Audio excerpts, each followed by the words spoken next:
निवडणूक म्हटल्यानंतर एक गोष्ट लक्षात घ्या, आज मलकापूर सारखं महत्वाचं शहर आहे.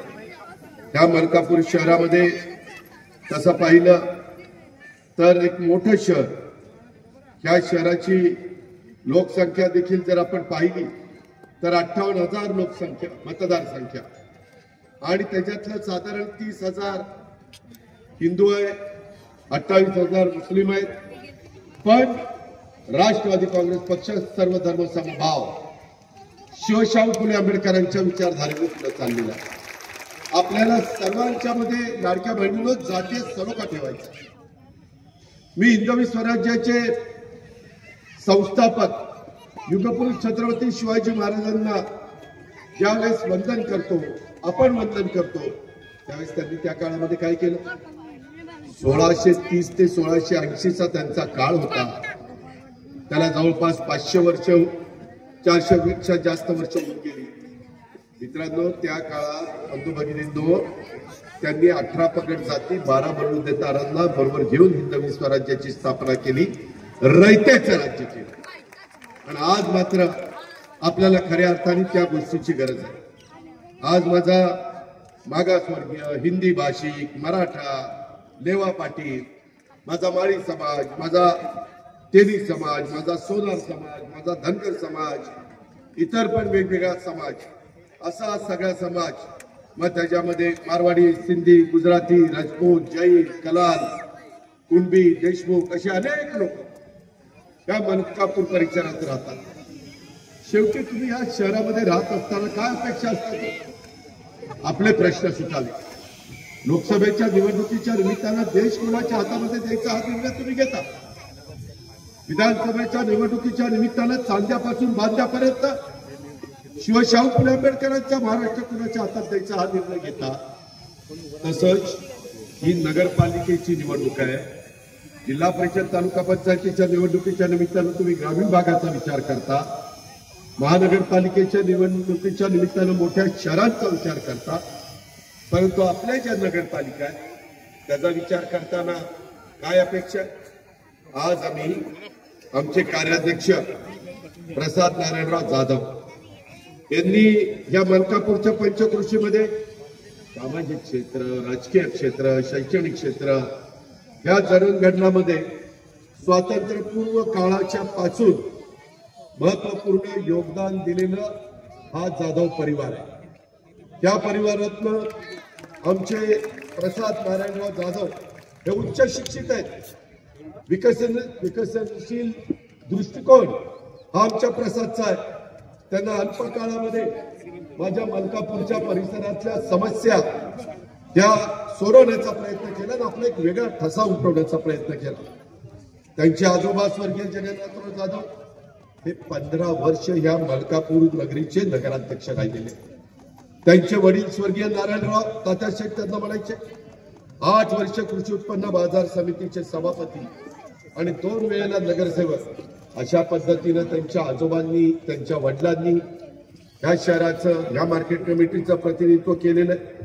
त्यांचे काका स्वर्गीय विजयराव जाधव यांनी 2004 ते 2007 या काळात नगर परिषदेमध्ये त्यांनी तिथं काम केलेलं आहे. त्यांची आई असेल, त्यांच्या काकी असतील, त्यांनी सुद्धा नगरसेवक पदाच्या माध्यमातून समाजसेवा केली. स्वातंत्र्यपूर्व काळापासून या मलकापूर नगर परिषदेमध्ये स्थापन झाल्यानंतर जाधव परिवाराचे सदस्य हे या परिषदेमध्ये कायम राहिलेले. प्रसाद यांनी संघटनेतनं आपलं नेतृत्व सिद्ध केलेलं आहे. शहर अध्यक्षपद पण भूषवलेलं आहे. त्या परिसरामध्ये काम करत असताना अशा लोकांच्या हातात मलकापूरकरांनो तुम्ही सूत्र दिली पाहिजे, नगराध्यक्ष पद दिलं पाहिजे. आम्ही आमचं काम केलं. 2 तारखेला निवडणूक आहे. 2 तारखेच्या निवडणुकीच्या निमित्तानं जातीचा, पात्याचा, नात्याचा, गोत्याचा कोणताही विचार न करता हा माणूस आपल्या भल्याचा आहे का? आपलं काम करेल ना? आपले प्रश्न सोडवेल ना? माझ्या मलकापूरचा सर्वांगीण विकास होईल ना? या गोष्टी पहा ना. आणि त्या सांगण्याकरताच मी आवर्जून तुमच्या परिसरामध्ये आलेलो. मित्रांनो, एकंदरीत तुम्ही जर पाहिलं तर आपल्या लक्षात येईल की या शहरामध्ये मला आता सांगण्यात येत होतं की दादा इथली परिस्थिती फार बिकट आहे. म्हणलं काय झालं बाबा? म्हणले आमच्या मलकापूरमध्ये सतत त्या ठिकाणी पाणी पण येत नाही.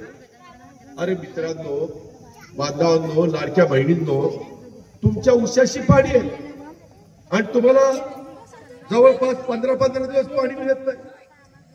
अरे तुम्ही निवडून दिलेले जे आता ज्या आधीचे नगरपालिकेचे लोक होते त्यांच्या अंगातच पाणी नव्हतं, ते तुम्हाला पाणी कसं काय द्या? माझ्यासारखा माणूस लांब लांब पाणी त्या ठिकाणी आणतो आणि जनतेला पाणी देतो. एवढं मोठं पुणे शहर, एवढं मोठं पिंपरी चिंचवड शहर, आमचं बारामती शहर, असे अनेक शहर आहेत की आम्ही लांबनं पाणी आणून त्या शहरांना पाणी देतो. तुमची आता लोकसंख्या 58,000 आहे, मतदारसंख्या माझी बारामतीची तुमच्या दुप्पट आहे, तरी रोज पाणी, रोज. अरे गौरव, नाद करायचा नाही. त्याच्यामध्ये तुम्ही प्रसादला संधी द्या. एकीकडं तुमचं नळगंगा धरण 20 किलोमीटरवर आणि दुसऱ्या बाजूला पूर्णा नदी आहे 20 किलोमीटरवर. अरे इतक्या जवळ सगळ्या गोष्टी आहेत. धरणात पाणी आहे, दोन्हीकडे मुबलक पाणी आहे, तरी देखील माझी मलकापूरची जनता ताणलेली आहे. त्यांना शुद्ध पाणी मिळत नाही, त्यांच्या मूलभूत गरजा भागवल्या जात नाही. देशाला स्वातंत्र्य मिळून 75 वर्ष होऊन गेली. आता पूर्वीच्या दिवस राहिलेले नाही. शासनाकडे निधी आहे. माझ्या लाडक्या बहिणींना महाराष्ट्रामध्ये दरवर्षी 45,000 कोटी रुपये वर्षाला मी माझ्या लाडक्या बहिणींना त्या ठिकाणी देत असतो. माझे भावंड बसले, माझा शेतकरी, माझा बळीराजा लाखाचा पोशिता, त्याचा 3 हॉर्सपॉवर 5 हॉर्सपॉवर 7.5 हॉर्सपॉवरचं बिल माफ केलं. ते पैसे आम्ही राज्य सरकारकडनं भरतो. 25,000 कोटी रुपये यंदाच्या बजेटमधनं तुमच्या माफीशी आम्ही तिथं भरतोय. का तर माझ्या शेतकरी तो कापूस घेत असताना, सोयाबीन घेत असताना, हरभरा घेत असताना, तूर घेत असताना, कांदा घेत असताना, वेगवेगळ्या फळबागा भाजीपाला करत असताना त्याला मदत झाली पाहिजे. अशा प्रकारची माफक अपेक्षा माझ्यासारख्या कार्यकर्त्याची, आमच्या महायुतीच्या सरकारची आहे. आणि म्हणून मित्रांनो, आज तुमच्या इथं अंडरग्राऊंड ड्रेनेज नाही, तुमच्या इथं मुबलक पाणी नाही, तुमच्या जवळ मात्र ग्रामपंचायत आहे, मलकापूर ग्रामपंचायत ग्रामीणची.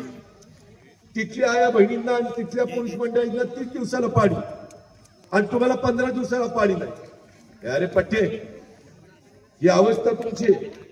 त्याच्यामध्ये रस्ते नाहीत ह्या शहरामध्ये, मैदानं नाहीयेत, उद्यानं नाहीयेत, नागरिकांना ज्या मूलभूत गरजा लागतात त्या सुविधा नाहीयेत, साफसफाई पण केली जात नाही.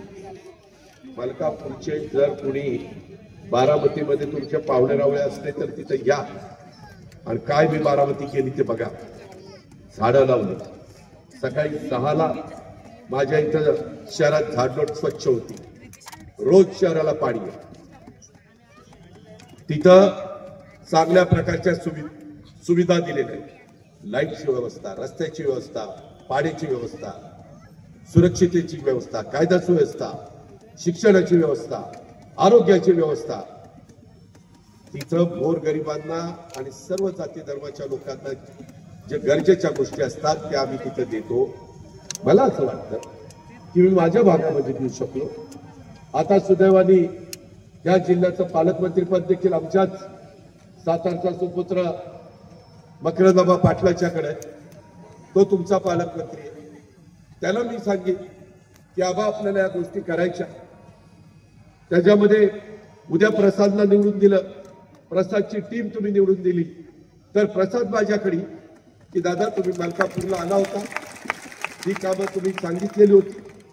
मी एक जादूची कांडी फिरवण्यासारख्या एका दिवसात करणार नाही, काही वेळ लागेल, पण मी करून दे. मी शब्दाचा पक्का आहे. मला महाराष्ट्रात ओळखलं जातं, मी खोटं बोलत नाही. मी विकासला महत्व देणारा कार्यकर्ता आणि तो सर्वांगीण विकास झाला पाहिजे.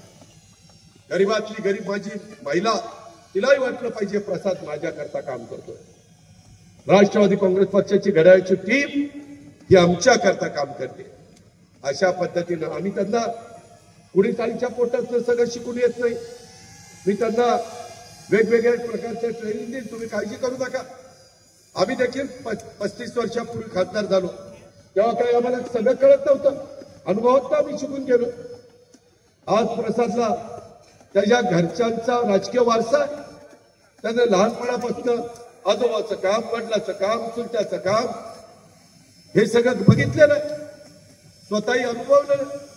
संघटना चालवली. म्हणून आज तुमचा प्रथम नागरिक हा चांगला असला पाहिजे आणि तशा पद्धतीने विचार करून आम्ही तुमच्या प्रसादला उमेदवारी दिलेली आहे. त्यांच्या आई देखील प्रमिलाताई माजी नगरसेविका होत्या, मलकापूर विकास सोसायटीच्या त्या अध्यक्ष होत्या. अशा पद्धतीनं त्या घराचा वारसा त्या आमच्या प्रसादला मिळालेला आहे. ही गोष्ट बाबांना तुम्हाला नाकारता येणार नाही. आजचा दिवस माझ्या मलकापूर वासियांच्या दृष्टीने अतिशय महत्वाचा असा, आनंदाचा अशा प्रकारचा दिवस आहे.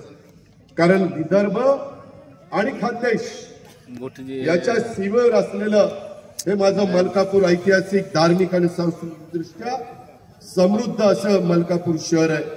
आपल्या आशीर्वादाच्या जोरावर आम्ही राष्ट्रवादी काँग्रेस पक्ष पुन्हा एकदा कटिबद्ध होऊन त्या बाबतीमध्ये तुम्हाला प्रतिनिधित्व, तुम्हाला प्रसादच्या रूपाने नेतृत्व करण्याची आम्ही विनंती करतोय. त्याला संधी द्या. घटनेचे शिल्पकार डॉक्टर बाबासाहेब आंबेडकरांनी तो अधिकार प्रत्येकाला मताच्या रूपाने दिलेला आहे. 2 तारखेला मतदानाला जाल त्यावेळेस आजपर्यंत पाण्याची समस्या, आजपर्यंत कचऱ्याची समस्या, आजपर्यंत डासाचा प्रादुर्भाव, आजपर्यंत अशुद्ध पाणी, आजपर्यंत मूलभूत गरजा ह्या ज्या काही मिळालेल्या नाहीये त्या देण्याच्या करता आम्ही तुम्हाला मदत करू शकतो. हे तुम्ही लक्षात घ्या. विकास कामाला एकटा प्रसाद जरी निवडून गेला तर तुमच्याकडे येणाऱ्या टॅक्स मध्ये सगळं प्रसाद करू शकत नाही.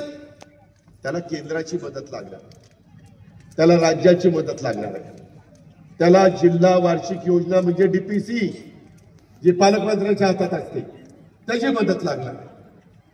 मी तेवढंच सांगायला आलोय लाडक्या बहिणींनो, मी ती द्यायला तयार आहे ना. घ्यायचं का नाही घ्यायचं तुम्ही ठरवा. शेवटी समजावून सांगणं माझं काम आहे, विनंती करणं माझं काम आहे, चांगले उमेदवार देणं माझं काम आहे. उमेदवार देत असताना सगळ्या जाती धर्माला प्रतिनिधित्व देणं माझ्या पक्षाचं काम आहे. ते मी घड्याळाच्या रूपाने केलेलं आहे. यामध्ये मला आत्ताच आमचे सहकारी सांगत होते मजीदजी की दादा पारपेट परिसरामध्ये विशेषतः हाशमीनगर आणि मिल्लतनगर या अल्पसंख्याक आणि मागासवर्गीय बहुल भागासाठी सर्वांगीण विकासासाठी काही तरतूद केली पाहिजे. आणि हाशमीनगरच्या परिसरात ग्रीन झोनच्या बद्दलचे काही प्रश्न आहे ते तुम्ही सोडवले पाहिजे. मी त्याच्यात मदत करू शकतो. तुम्ही म्हणाल कसं, तर अल्पसंख्याक विभाग हा मी ज्या पक्षाचं नेतृत्व करतो त्या राष्ट्रवादीकडे. आपले माणिकराव कोकाटे हे त्या खात्याचे मंत्री आहेत. अवकाश खातं हे माणिकरावांकडे. त्याच्यामध्ये वेगवेगळे प्रश्न ते सोडवू शकतात, धोरणं घेऊ शकतात. मी माझ्या मागासवर्गीय समाजाच्या करता जसं मागच्या काळामध्ये सरकारने बार्टी काढलं तसं आमच्या ओबीसी समाजाच्या करता महाज्योती काढलं, बहुजन समाजाच्या करता सारथी काढलं, त्याच्यामध्ये आरटी काढलं. त्यावेळेस मला अल्पसंख्याक समाज म्हणायचं की दादा आम्ही पण महाराष्ट्रातले होतो, आम्ही पण शिवशाहू फुले आंबेडकरांना मानतो ना, तेच आमचं दैवत आहे ना. आणि मग आम्हाला त्यांच्या करता आम्ही मारती संस्था काढली आणि त्याच्यातून माझ्या त्या समाजाला पण आम्ही मदत करतो. त्याच्यात त्या समाजातल्या मुलांना परदेशात जायचं असेल तर जसं मागासवर्गीय समाजातल्या हुशार मुलांना आम्ही शिष्यवृत्ती देतो आणि परदेशात पाठवतो. माझ्या ओबीसी समाजाला पाठवतो, आमच्या बहुजन समाजाला पाठवतो, आदिवासी समाजाला पाठवतो. तसं अल्पसंख्याक समाजातली हुशार मुलं मुली, गरीब घराण्यातली, त्यांना देखील परदेशात जाण्याकरता 40 लाख रुपये दरवर्षाला शिष्यवृत्ती आम्ही सुरू केलेली आहे. 40 लाख. कारण मला कळतं नुसतं भाषण करून प्रश्न सुटत नाही. इथं बसणारा माझे भाषण ऐकेल पण तरी पोट भरणार नाही, त्याला जेवावं लागेल, त्याच्याकरता त्याला कामधंदा करावा लागेल, नोकरी करावी लागेल, व्यवसाय करावा लागेल, काही ना काही करावं लागेल ना, कष्ट घ्यावे लागेल, मेहनत घ्यावी लागेल. तशा पद्धतीनं बाबांनो हे सगळं आपल्याला करायचंय. माझी मलकापूरकरांना आग्रहाची विनंती, मी महाराष्ट्रात फिरत असतो, तुम्ही कधी कधी माझ्या बातम्या वगैरे बघत असाल. मी सकाळी 6ला कामाला सुरुवात करतो. मी लोकांचे प्रश्न सोडवण्याच्या करता रस्त्याचा दर्जा चांगला आहे का, इमारतीचं काम चांगलं आहे का, दोरी ओळंब्यात काम झालंय का, सिमेंट नीट वापरलंय का. मी जरी त्याचं शिक्षण घेतलेलं नसलं तर मी अनुभवातनं खूप काही त्याच्यामध्ये शिकलेलो आहे. झाडं लावण्याचं तर सोपी गोष्ट आहे, झाडं लावली पाहिजे, झाडं जगवली पाहिजे, पुढच्या पिढीच्या करता पर्यावरणाचा समतोल राखला पाहिजे. हे काम आपलं आहे ना बाबा, नाहीतर पुढची पिढी माफ करणार नाही. आणि त्याच्यामुळं मी आपल्याला सगळ्यांना सांगतो, आमचा जाहीरनामा आहे राष्ट्रवादी काँग्रेस पक्षाचा. तुम्ही आमच्या प्रसादला, मी तुमच्या काही कामाच्या करता आलोय आणि तुम्हाला आल्यानंतर देवदर्शनाच्या करता काही करता आणि तुम्ही मला प्रसाद देताय, ती प्रसाद आहे असा तो प्रसाद तुम्ही आता मला द्या. मी हा प्रसाद तुम्हाला दिलाय, तुम्ही मला तुमचा प्रसाद मतदान रूपाने द्या आणि याला निवडून आणा. त्याला एकट्याला निवडून आणून चालणार नाही. बाकीची जे माझ्या लाडक्या बहिणी आहेत, बाकीची जे आमचे सगळे पुरुष मंडळी आहेत, ही पण अनुभव आहे, हे पण त्यांना सांगतील. सगळे मिळून एक परिवार म्हणून माझ्या मलकापूर नगरपालिकेचं हे काम करतील. तुम्ही काळजी करू नका. मी पण आढावा घेईन. मी जरी रोज तुमच्याकडे येऊ शकलो नाही तर मुंबईत बसून देखील मी आढावा घेऊ शकतो. आम्ही राज्य चालवू शकतो. करोनाच्या काळामध्ये आम्ही व्हिडिओ कॉन्फरन्सिंगच्या द्वारे त्या बाबतीमध्ये काय चाललंय मलकापूरमध्ये, काय चाललंय खामगावमध्ये, काय चाललंय चिखलीला, काय चाललंय बुलढाण्याला, सिंदखेड राजाला काय चाललंय, त्याचा सगळा आम्ही आढावा घ्यायचो आणि त्याच्यातनं निर्णय द्यायचो. अधिकाऱ्यांना सांगायचो, त्यांच्या अडचणी सांगायच्या. दादा लस संपली, चला लस पाठवा. अँब्युलन्स कमी पडतायत, अँब्युलन्स पाठवा. व्हेंटिलेटर कमी पडतायत, व्हेंटिलेटर पाठवा. औषधं कमी पडतायत, औषधं पाठवा. रेमडेसिवीर संपलं, रेमडेसिवीर पाठवा. जे काही मागणी केली ते देण्याच्या करता आम्ही सगळ्यांनी जीवाचं रान केलं. ही गोष्ट तो काळ गेला, 2020चा काळ होता, पण ते पण वाईट दिवस आपण बघितले. जगामध्ये तो रोग आला होता, कुणाला कळलं नाही. आपल्या आयुष्यात आपल्या बापदादांनी कधी करोना पाहिला नव्हता. तो करोना आला जेव्हा भावाची माणसं तुमच्या माझ्या घरातली जवळची त्या काळामध्ये आपल्याला काही सोडून गेली. डॉक्टर, पॅरामेडिकल स्टाफ, नर्सेस, स्वच्छता दूत हे सगळेजण त्याकरता राबत होते. काहींनी माणसं जगत असताना त्यांचे जीव गेले. शेवटी त्यांचं कुटुंब उघड्यावर पडू नये म्हणून त्यांच्या कुटुंबियांना 50 लाख रुपयाची मदत आम्ही सरकारतर्फे केली. पैसे दिले म्हणजे गेलेला माणूस येतो हे मलाही कळतं, येत नाही. पण कुठं ना कुठं त्यानं जे काही आपल्याकरता सोसलं त्याचं कुटुंब उघड्यावर पडू नये ही माफक अपेक्षा, माफक भावना ही आमच्यासारख्या कार्यकर्त्याची होती. आणि म्हणून मलकापूरकरांनो, मी पुन्हा सांगतो, आम्ही कामाची माणसं आहोत. आम्ही बेरजेचं राजकारण करणारे आहोत. आम्ही महाराष्ट्राचा विकास हा आमच्या राष्ट्रवादीचा अजेंडा आहे. तसा आमच्या प्रसादचा आणि या सगळ्या माझ्या उमेदवारांचा मलकापूरचा विकास हा याचा अजेंडा आहे. त्याकरता तुमचं मत मला पाहिजे. त्याकरता तुम्ही आता 2 तारीख बघता गाफील राहू नका. अल्पसंख्याक समाजाच्या करता देखील मी अर्थसंकल्पामध्ये भरीव अशा प्रकारची तरतूद केली. त्याच्यामध्ये बौद्ध आहे, त्याच्यामध्ये जैन आहेत, शीख आहे, पारशी आहे, ख्रिश्चन आहे, यहुदी आहेत, मुस्लिम आहेत, यासारख्या सर्व अल्पसंख्याक समुदायातील घटकांना विकास कामाच्या करता विविध योजना हे राबवण्याचं काम आम्ही या निमित्तानं करतोय. काही समाजाच्या करता अमृत देखील आम्ही आणलेले आहे. तसा अल्पसंख्याक संशोधन व प्रशिक्षण संस्था म्हणजेच MRTI म्हणजे मार्टी ही आपण स्थापन केलेली आहे. त्याला पुरेसा निधी देण्याचं काम माझं चाललेलं आहे। सगळ्यांनाच देतो, पण हाही घटक महत्वाचा आहे।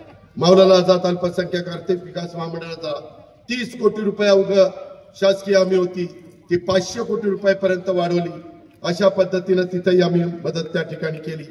मधल्या काळामध्ये कुरेशी समाज माझ्याकडे आला की दादा, व्यापार करत असताना, जनावरांची वाहतूक करत असताना आम्ही म्हशी वगैरे देतो, तिथं आम्हाला त्रास होतोय, त्याच्यातनं आंदोलन मागे घेण्याच्या करता आणि मार्ग काढण्याच्या करता आम्ही प्रयत्न केला।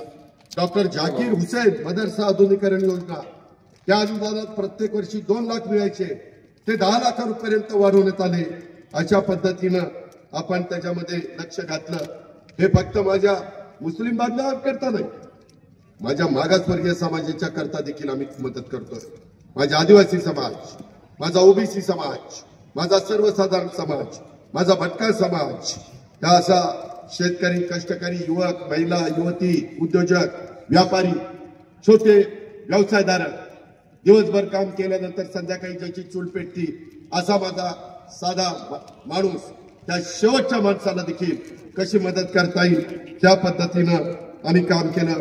आम्ही फक्त घोषणा करत नाही, आम्ही त्याची अंमलबजावणी करतो। आणि त्याच्यामुळं माझं तुम्हाला सांगणं आहे की आम्ही शिवशाहू फुले आंबेडकरांची विचारधारा कदापि सोडणार नाही।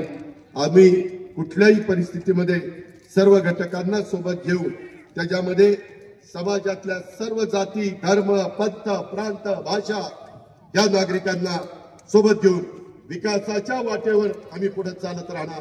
सर्वांगीण विकास आम्ही तुमचा करणार। आपल्या राज्यामध्ये कुणावर अन्याय होता कामा नये, त्याच्यामध्ये मागासवर्गीय असेल, आदिवासी असेल, अल्पसंख्याक अशा सर्व जाती धर्माच्या बांधवांच्या हक्काचं संरक्षण हे आम्हाला करायचंय। माझ्या समोर बसणाऱ्या माझ्या लाडक्या बहिणी, माझ्या महिला, आमच्या मुली, आमच्या त्या ठिकाणी माता, माझ्या मायमाऊली यांना आम्हाला अतिशय मान, समाजामध्ये सन्मान, आदर, संरक्षण आणि सुरक्षितता ही त्यांना कशी मिळेल हे सर्व करण्यासाठी सरकारमधला पक्ष म्हणून राष्ट्रवादी काँग्रेस पक्ष सर्वात पुढे असेल अशा प्रकारचा विश्वास मलकापूरकरांनो मी तुम्हाला देतो। त्याच्यामध्ये कुठं मी मागे हटणार नाही। आणि त्याच्यामुळे मधल्या काळात तुम्हाला माहिती आहे महाराष्ट्रामध्ये मे महिन्यात पाऊस सुरू झाला, कधी 100 वर्षात घडलं नाही, आणि नोव्हेंबर पर्यंत, दिवाळीपर्यंत पाऊस चालला। त्यांनी त्या पावसाने धुमाकूळ घातला। हे पाऊस आणि पूरग्रस्त परिस्थितीमुळे बहुतांशी महाराष्ट्रातल्या जिल्ह्यामध्ये अनेक गावांच्या मध्ये माझ्या बळीराजाचं, माझ्या शेतकऱ्याचं, माझ्या कष्टकऱ्याचं त्याचं नुकसान पिकाचं झालं, घरांचं अतोनात नुकसान झालं। अशा संकटाच्या काळामध्ये सरकार म्हणून आम्ही शेतकऱ्याच्या पाठीशी पहिल्या टप्प्यामध्ये 33,000 कोटी रुपयाचं पॅकेज दिलं। आणि पुन्हा दिवाळीच्या नंतर, दिवाळीत पण पाऊस पडला, त्याच्यानंतर 11,000 कोटीचं पॅकेज दिलं। असं 44,000 कोटी रुपयाचं पॅकेज आम्ही राज्य सरकारच्या वतीनं त्या आमच्या शेतकऱ्याला, बळीराजाला दिलं। अतिवृष्टी झालेल्या भागात दुष्काळी परिस्थिती दिल्या होत्या, तशा प्रकारच्या सवलती आम्ही देण्याचं काम केलेलं आहे। पिकांचं कसं आपल्याला पुनर्गठन करता येईल, त्या भागातल्या शेती कर्जाची वसुली कशी आपल्याला थांबवता येईल, तिथल्या मुला मुलींना शाळेमध्ये परीक्षा शुल्कामध्ये माफी कशी देता येईल, रोजगार हमी योजनामध्ये कामात शिथिलता कशी आणता येईल, शेती पंपाची वीज जोडणी खंडित न करता त्यांना सवलतीचा समावेश कसा करता येईल। आपल्या भागातला, माझ्या मलकापूरचा बकालपणा प्रसादला आणि प्रसादच्या बरोबर जे घड्याळाचं चिन्ह घेऊन उभे असणारे उमेदवार आणि 2 पुरस्कृत आहेत, पुरस्कृत 2 कोण? हा, हे दोघं पुरस्कृत, हा पुरस्कृत दोघे त्यांना अजून खून मिळाली नाही वाटतं।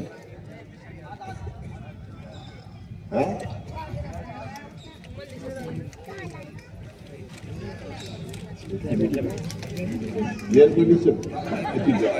कंडिशन मला गार हवा दे, एअर कंडिशन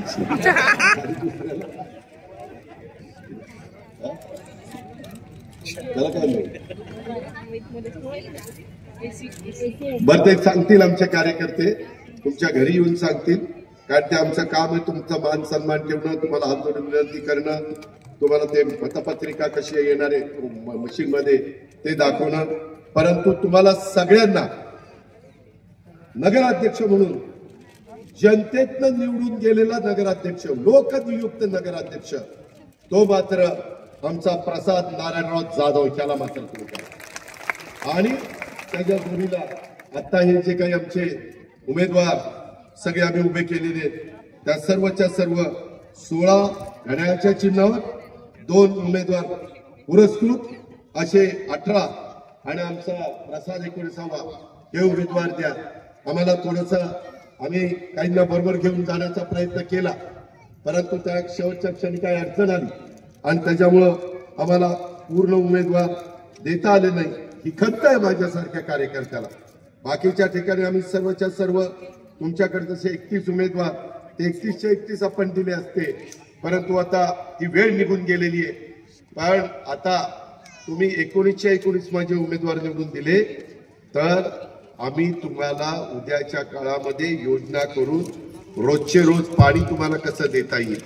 माझ्या इथं असणारं जे काही धरण आहे ते नळगंगा धरणावरनं सोर्स कुठला चांगला, नळगंगा धरणाचा चांगला का पूर्ण नदीचा चांगला, कुठे स्वच्छ पाणी आहे, शुद्धीकरण कसं करता येईल, निघणारं पाण्याचं सिवेज ट्रीटमेंट प्लांट हे बसून त्याच्यातनं ते पाणी शेतीला उपयुक्त कसं करता येईल, त्याच्यातून रस्त्याला कसा निधी देता येईल, अशा अनेक प्रकारच्या गोष्टी आम्ही त्या बाबतीमध्ये करू।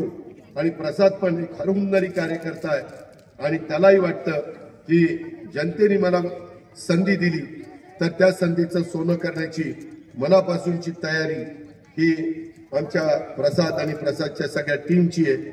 शुद्ध पिण्याचं पाणी सातत्यपूर्ण पुरवठा, अंडरग्राउंड गटार ड्रेनेज, रस्ते व प्रकाश व्यवस्था, सार्वजनिक शौचालय व स्वच्छता पायाभूत सुविधा, युवकांच्यासाठी करिअर मार्गदर्शन, ज्येष्ठ नागरिकांच्यासाठी वेगवेगळ्या पद्धतीनं त्यांना ज्या गरजा लागतात त्या उपलब्ध करणं, व्यापार आणि स्थानिक बाजारपेठेचा तिथलं सुशोभीकरण करणं, तिथली स्वच्छता चांगली ठेवणं, कचऱ्याचं व्यवस्थापन करणं, अशा अनेक गोष्टी आपण करण्याच्या संदर्भात आम्ही तुम्हाला संकल्प विकसित मलकापूरचा हा जाहीरनामा दिलेला आहे। तो जाहीरनामा आपण पहा आणि त्या पद्धतीनं आपण बारकाईने विचार करा। माझंही भाषण ऐकलंय, इतरांची भाषण ऐका आणि कुणाच्या भाषणात दम आहे, कोण करून दाखवे, कोण मजबूतीने आपल्या पाठीशी उभं राहील, कोण त्या ठिकाणी मलकापूरचा सर्वांगीण विकास करण्याच्या करता प्रसादला साथ देईल, या सगळ्या गोष्टीचा विचार आपण करा। हे मला तुम्हाला आवर्जून त्या निमित्तानं सांगायचंय। माझी एकच आपल्याला सगळ्यांना विनंती आहे की एकंदरीतच हे विदर्भाचं प्रवेशद्वार म्हणून माझ्या मलकापूरची ओळख आहे। या शहरात प्रवेश केल्यानंतर इथल्या सोयी सुविधावरून पुढच्या विदर्भाच्या विकासाचं चित्र हे इथं येणाऱ्या माणसाच्या मनामध्ये निर्माण होतं। पण प्रवेशद्वारावर जर अडचण असेल, ज्याच्याकडे पूर्वी सत्ता होती त्यांच्या माध्यमातून कशा प्रकारच्या त्या भागातल्या विकासाच्या गोष्टी घडल्या हे आपण पहा। त्याच्यामुळे आता त्यांना तुम्ही सांगा की बाबांनो, तुम्हाला आम्ही संधी दिली होती पण तुम्ही काय आम्हाला चांगलं पाणी दिलं नाही, तुम्ही आमचं शहर स्वच्छ केलं नाही, तुम्ही कचरा आमचा काढला नाही, तुम्ही आमचे रस्ते चांगले केले नाही, तुम्ही आम्हाला लाईट व्यवस्था चांगली केली नाही। ज्या पद्धतीनं आम्ही तुमच्या अपेक्षेने निवडून दिलं ते तुम्ही ती शिक्षणाची चांगली सोय, उद्यानाची चांगली सोय, क्रीडांगणाची चांगली सोय, या शहरातल्या उद्यानाची काय अवस्था आहे, अक्षरशः दुर्दशा झालेली आहे। मातीचे ढिगारे तिथे साठलेले, काटेरी झाडं उगवलेली, येड्या बाबडी उगवल्या, यायला काय सांगणार। त्याच्यामध्ये रस्त्याची अंतर्गत दुर्दशा झालेली आहे। प्रमुख रस्त्यावर काही ठिकाणी अतिक्रमण वाढलेलं आहे। आम्ही अतिक्रमण काढलं तरी त्यांना वाऱ्यावर सोडणार नाही। मित्रांनो, मी पिंपरी चिंचवड मध्ये जो जुना रस्ता होता तो 8 पदरी केला, पण त्या सगळ्या लोकांना त्यांची पुढे काही पर्यायी व्यवस्था केली, त्यांना वाऱ्यावर नाही सोडलं। बारामतीमध्ये देखील मी महत्वाचा रस्ता 2 पदरी होता, तो आता 8 पदरी केला। येऊन बघा, 8 पदरी, 4 पदर म्हणजे 4 लेन जायला आणि 4 लेन यायला, पण तिथल्या सगळ्यांना पर्यायी व्यवस्था, दुसऱ्यांचं नुकसान करत नाही, या पद्धतीनं आम्हाला पुढे जायचंय। लोक रस्त्यावर वाहनं उभी करतात, वाहतुकीची मलकापूरमध्ये कोंडी होती, पार्किंगची व्यवस्था नाहीये, त्याच्यावर अडचण निर्माण होते, याला विकास म्हणायचा का? हे इथल्या जनतेने, माय माऊली, लाडकी बहीण, तुम्ही ठरवायचं. बांधवांनो, तुम्ही त्या ठिकाणी ठरवायचं. आम्हाला दिसतंय की काय इथं चाललेलं आहे. आज आम्ही दुसऱ्या शहरांची नावं घेतो, ते खरोखरीच चांगली झालीत म्हणून घेतोय. तर माझी तुम्हाला विनंती आहे की आम्ही एक मलकापूरची विकासाची चांगल्या प्रकारची ब्लूप्रिंट तयार केलेली आहे, ती आम्हाला प्रसादच्या माध्यमातून राबवायची, आणि म्हणून तुम्हा सर्वांची साथ ही आम्हाला हवी आहे. तुमच्या सगळ्यांचे आशीर्वाद हे आमच्या घड्याळाच्या चित्राला बटन दाबून आम्हाला हवेत. तुमच्या सर्वांचा भरभक्कम पाठिंबा भावाच्या नात्याने प्रसाद आणि बाकीच्या माझ्या बहिणींना आणि माझ्या इतर भावंडांना मला हवाय. ही गोष्ट आपण सगळ्यांनी लक्षात घ्या. आज तुम्ही सगळे प्रसादला साथ द्या, त्याच्या मागे तुम्ही उभं राहा. मी त्या बाबतीमध्ये पुढं प्रसाद इथला नगराध्यक्ष झाला आणि त्याची टीम निवडून आली की मी या शहरामध्ये, आज मला तर काही लोकांनी सांगितलं इथं सार्वजनिक प्रसाधन गृह पण नाही. माझ्या बहिणी लाडक्या इथं आल्या, त्यांनी कुठे जावं? सार्वजनिक प्रसाधन गृह नाही. हे जे काही चाललंय त्याच्यामध्ये माझ्या मायबाऊलींना पाण्याकरता किती धावधाव करावी लागते. नाल्याची व्यवस्था इथं नाहीये.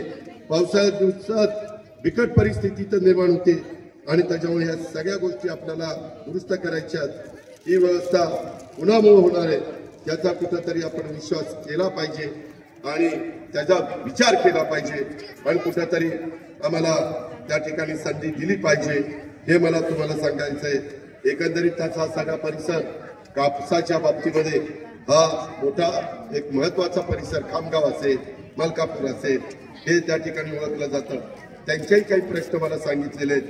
त्याही प्रश्नाच्या संदर्भात कापसाच्या आधारावर प्रक्रिया करणाऱ्या ज्या ज्या गोष्टी करून इथल्यांना रोजगार निर्माण कसा करता येईल त्याबद्दल पण आम्ही सगळेजण प्रयत्नशील राहू, अशा प्रकारची खात्री मी आपल्या सर्वांना या निमित्तानं देतो. मला माहिती आहे की तुमच्याकडची पाईपलाईन झाली, ती आता वितरण व्यवस्था 78 साली टाकलेली होती, ती आता जुनी झालेली आहे. ही पाईपलाईन बदलून आपल्याला नवीन मोठ्या साईजची पाईपलाईन टाकावी लागणार आहे, तर आपल्याला रोजच्या रोज पाणी मिळणार आहे. सर्वसमावेशक राष्ट्रवादी काँग्रेस पक्ष राजकारण करतं आणि विविध जाती धर्मांना समान संधी राष्ट्रवादी काँग्रेस पक्ष हा आमच्या पक्षाचा महत्वाचा राजकारणाचा गाभा आहे. शेवटी सर्वांना सबोध घेऊन पुढे जाण्याचं आपलं हित असतं. हे ह्याच्यातून आपल्याला विकास साधायचा आहे, अव्वल महाराष्ट्र घडवायचा आहे, सर्वसमावेशक राजकारण करायचं आहे, मलकापूरचा कायापालट करायचा आहे, मलकापूरचा सर्वांगीण विकास करायचा आहे. म्हणून शेवटी 2 डिसेंबरला आपण राष्ट्रवादी काँग्रेस पक्षाच्या घड्याळाच्या चित्राच्या चिन्हासमोरील बटन दाबून आमच्या प्रशांत जाधव आणि इतर आमच्या 19 उमेदवारांना प्रचंड बहुमताने विजयी करा, ही जागराची नम्रतेची कळकळीची विनंती करतो आणि आपल्या सगळ्यांची रजा घेतो. जय हिंद, जय महाराष्ट्र, जय भीम, खुदा हाफिज. लोकशाही मराठी ऐका, पहा, जागरूक रहा.